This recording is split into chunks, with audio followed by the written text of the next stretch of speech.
नमस्कार साथियों, स्वागत है आप सभी का आपकी अपनी पाठशाला पर। मैं हूं अंकित अवस्थी और आज के सेशन में जो चर्चा है वो इन तस्वीरों की जो आपको दिख रही हैं। असल में ये कॉपर प्लेट्स हैं। इन कॉपर प्लेट्स पर बने हुए ये जो आप उभरे हुए उकेरे हुए चित्र देख रहे हैं, चिन्ह देख रहे हैं, ये तमिल भाषा में और संस्कृत भाषा में लिखे हुए लेख हैं।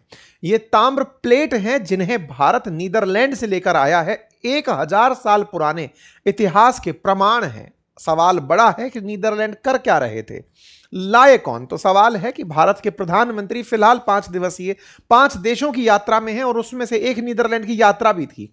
और उस यात्रा में आपको 24 ऐसी प्लेट लौटाई गई हैं जो भारत के अंदर चोल डायनेस्टी का प्रमाण देती हैं। यह चोला एम्पायर क्या था, आज के सेशन में जिक्र करेंगे।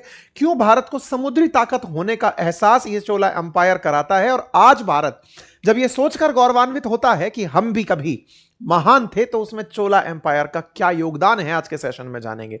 आज आप जानेंगे कि भारत कितनी बड़ी सुपर पावर हुआ करता था, समुद्र वाली। भारत कैसे मलक्का स्ट्रेट पर कंट्रोल करता था, ट्रेड करवाता था। सारी बातें आज के सेशन में। थोड़ा बहुत चोला एम्पायर के बारे में भी जानेंगे। कितना समृद्ध इतिहास है भारत का। शायद इन प्लेट्स की चर्चा के माध्यम से ही सही थोड़ी सी चर्चा इस विषय पर भी हो जाएगी। चलिए, तो भारत के प्रधानमंत्री की 5 देशों की यात्रा थी। 15 मई को शुरू हुई थी, 20 को खत्म हो जाएगी। उसमें से 15 से 17 के बीच में प्रधानमंत्री नीदरलैंड की यात्रा पर थे। ये कुछ तस्वीरें हैं। प्रधानमंत्री नीदरलैंड जब पहुंचते हैं तो थोड़ा सा नीदरलैंड के बारे में भी जान लेते हैं। लगभग 1.25 करोड़ की आबादी वाला यूरोप का एक देश है जिसकी राजधानी एम्स्टर्डम है। इसी को ही आप इतिहास में हॉलैंड के नाम से और इसी को आप डचों की राजधानी के नाम से जानते हैं। डच नाम की जो प्रजाति पाई गई थी वो असल में नीदरलैंड से ही भारत आई थी। आज ये नीदरलैंड्स हैं। यहां पर राजधानी एम्स्टर्डम है, रोटरडैम जैसे शहर है, बड़े बंदरगाह हैं और काफी समृद्ध देश है।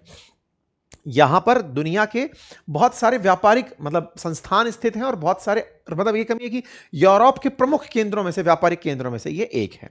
बहुत सारे भारतीय यहां रहते हैं। प्रधानमंत्री के यहां पर पहुंचने पर उनकी मुलाकात उनसे होती है और यहां पर इस मुलाकात की तस्वीरें बाहर आती हैं। इन्हीं मुलाकातों में भारत के प्रधानमंत्री की नीदरलैंड के राजा रानी से भी मुलाकात होती है और उन्हीं मुलाकातों के बाद एक ट्वीट आता है जिसमें वो कहते हैं कि हमें 11वीं शताब्दी की चोला डायनेस्टी की प्लेट्स, कॉपर प्लेट्स दे दी गई हैं।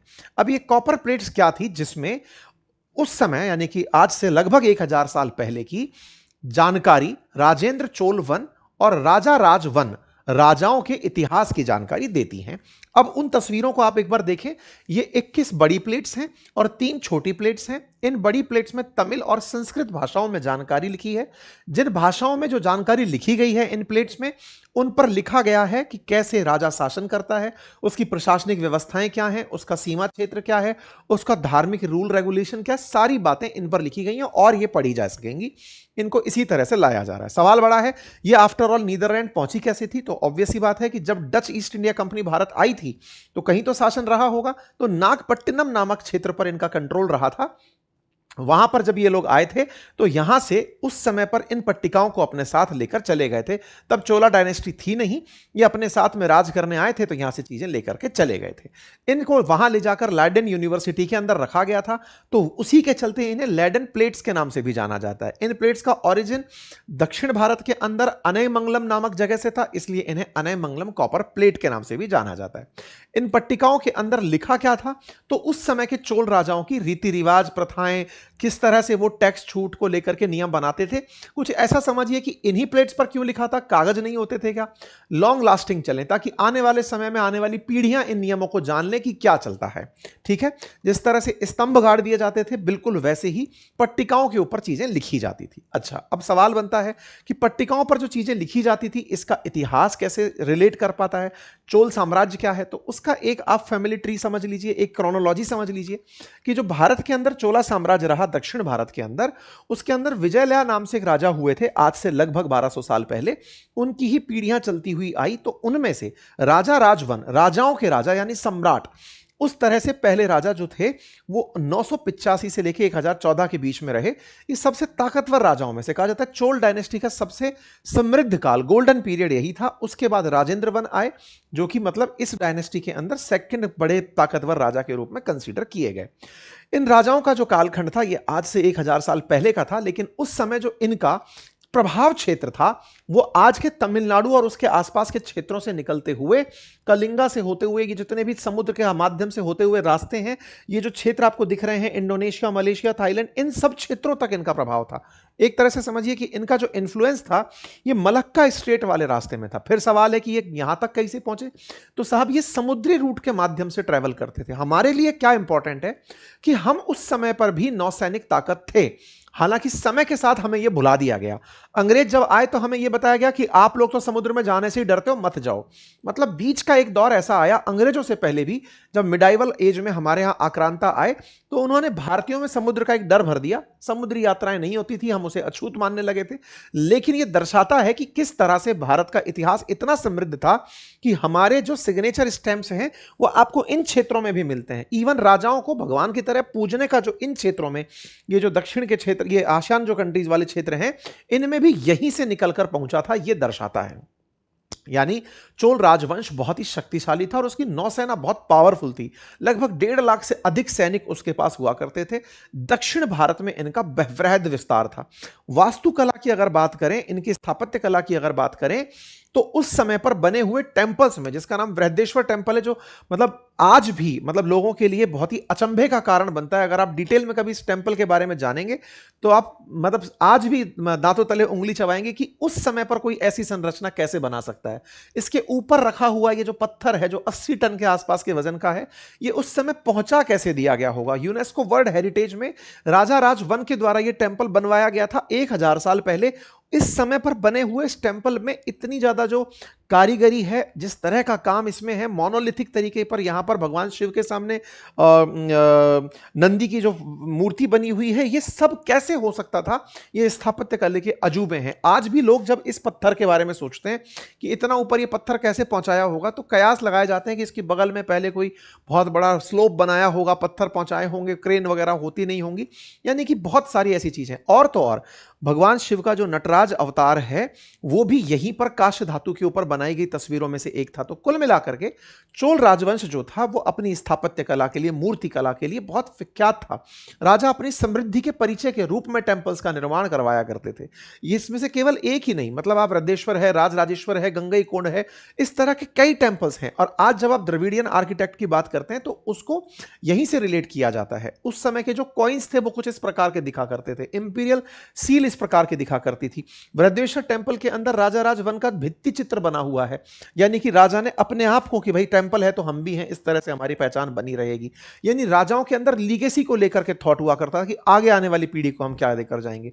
साम्राज्य है तो साम्राज्यों का जैसे पतन होता है, वो भी चोल साम्राज्य का भी हुआ होयसाल साम्राज्य से संघर्ष के बाद। चोल साम्राज्य की ताकत के प्रमुख कारणों में था कि इनका प्रशासन बहुत मजबूत था। दूसरे बड़े कानून में था कि ये कृषि और अर्थव्यवस्था पर बहुत जबरदस्त फोकस करते थे, समुद्री व्यापार करते थे और सेना को मजबूत रखते थे। यानी कि जो आज के समय में मजबूत चीजें मानी जाती हैं वो उस समय पर चोल साम्राज्य में थी। उसके बाद चोल साम्राज्य का जब होयसाल राजाओं के साथ संघर्ष हुआ तो दक्षिण के अंदर राजवंश होयसाल आ गए थे। आज इसका सिग्निफिकेंस क्यों है? क्योंकि आज के समय में जब भी आप समुद्री पावर की बात करते हैं तो आपको दुनिया के ऐसे देश, जैसे आज आप बात करते हैं कि अमेरिका सुपर पावर क्यों है, क्योंकि नेवल पावर है। ब्रिटेन ने दुनिया पर राज क्यों किया, क्योंकि नेवल पावर है। दुनिया में जो भी ताकतवर है, जैसे आज चाइना क्या चाह रहा है, बोले सब तरफ लड़ाकू जहाज भेज रखे हैं, तो नेवल पावर जो भी, आज स्टेट ऑफ हॉर्मुज के चलते दुनिया भर की अर्थव्यवस्थाएं प्रभावित हो गई, तो नेवल पावर जो है वो दुनिया पर राज कर रहा है। तो इसका ये सिग्निफिकेंस है कि 1000 साल पहले जो थे वो क्यों भूल गए आप। ये अपने आप में इतिहास को रिकॉल करने जैसा है। और हाल ही में जब भारत के अंदर नए सदन भवन का उद्घाटन हुआ था तो संगोल चर्चा में आया था राजदंड के रूप में। वो संगोल जो था ना, वो भी चोला डायनेस्टी का ही प्रतीक चिन्ह था जो आया था। इसको दर्शाते हुए कुछ फिल्में भी बनी हैं, जैसे कि एक पॉनी सेल्वम करके 1 है, पॉनी सेल्वम 2 करके जो फिल्में हैं, ये चोला साम्राज्य के ही इतिहास को दिखाती हुई दक्षिण की फिल्में हैं। ठीक है साहब, तो उम्मीद है कि आप इस बात को अब रिलेट कर पाए होंगे कि ये क्या कहानी है, इतिहास क्या है। चोला डायनेस्टी पढ़ने के लिए अगर आप यूपीएससी स्टेट पीसीएस की तैयारी करते हैं तो इसके लिए बहुत डिटेल समय चाहिए होता है पढ़ने के लिए। मैंने आपके अंदर एक क्यूरोसिटी पैदा कर दी है। डिटेल में आप खोज कर वीडियोस पढ़ लेना। लोगों ने बहुत सारे वीडियोस बना रखे हैं, हमने भी अपने कोर्सेज में ये सब चीजें पढ़ा रखी हैं। ठीक है, तो उम्मीद है कि आप लोगों को वर्तमान समय में प्रासंगिकता समझ में आई हो कि आपको जब इतिहास पता चलता है तो एटलीस्ट खुद का गौरव लौट कर आता है। जब कोई आपसे पूछता है कि दुनिया आप पर ट्रस्ट क्यों करे, तो आप कह पाते हो कि हम बहुत पुरानी विरासत हैं। 5000 साल पुराना तो जीवंत प्रमाण प्रमाण है हमारे पास, सिंधु घाटी सभ्यता से हम चले आ रहे हैं, हमारे वो प्रमाणित तरीके से उपलब्ध है कि हम कितनी पुरानी सिविलाइजेशन है। इस तरह के ताम्रपत्र इस बात के अंदर परिचर्चा करते हैं। ठीक है, अब सवाल है कि साहब तख्तियां पहुंच कैसे गई थी? तो मैंने आपको बताया कि कोरोमंडल तट पर जो नागपट्टिनम जगह है, वहां पर डच ईस्ट इंडिया कंपनी ने अपना राज किया था। उस समय पर यहां से ये पट्टिकाएं यहां से ले जाई गई थी। कैंपर परिवार की बात की वीडियो ने इसे लेडन यूनिवर्सिटी को दे दिया था। लेडन यूनिवर्सिटी इनको संभाल रही थी। बाद में खुद यूनेस्को ने भी अपनी तरफ से इस बात को कहा था कि ये भारत को लौटाई दी जानी चाहिए, क्योंकि भारत लगातार अपने यहां पर इनको वापस लाने का प्रयास कर रहा था। फाइनली भारत के डिप्लोमेटिक प्रयास काम आए और आज हमारे पास में ये पट्टिकाएं वापस लौटकर आ रही हैं। चर्चा है कि जब लौटकर आ रही हैं तो फिर तमिलनाडु जाएंगी, क्योंकि आज तमिलनाडु में ये सारी जगह हैं। तो तमिलनाडु में क्या रिएक्शन आया? विजय का फिलहाल कोई ऐसा रिएक्शन आया नहीं है। डीएमके की तरफ से कहा गया है कि इन पट्टिकाओं को हमें वापस दे दो, ये हमारा द्रविड़ इतिहास है जो हमें बताती हैं। देश की साझा विरासत है, साझा विरासत हम सबको गौरवान्वित करती हैं। आप और हम आज अपने देश के इस इतिहास से गौरवान्वित हैं, तो निश्चित ही नेशनल प्राइड और स्टेट प्राइड का विषय इसके अंदर बनकर आता है। आप इसे कैसे लेते हैं जरूर कमेंट बॉक्स में बताइएगा। चैनल पर नए हैं तो सब्सक्राइब कर लीजिए और बाकी क्लासेस ज्वाइन कर लीजिए। कल शाम 5 बजे फिर मुलाकात होती है। धन्यवाद।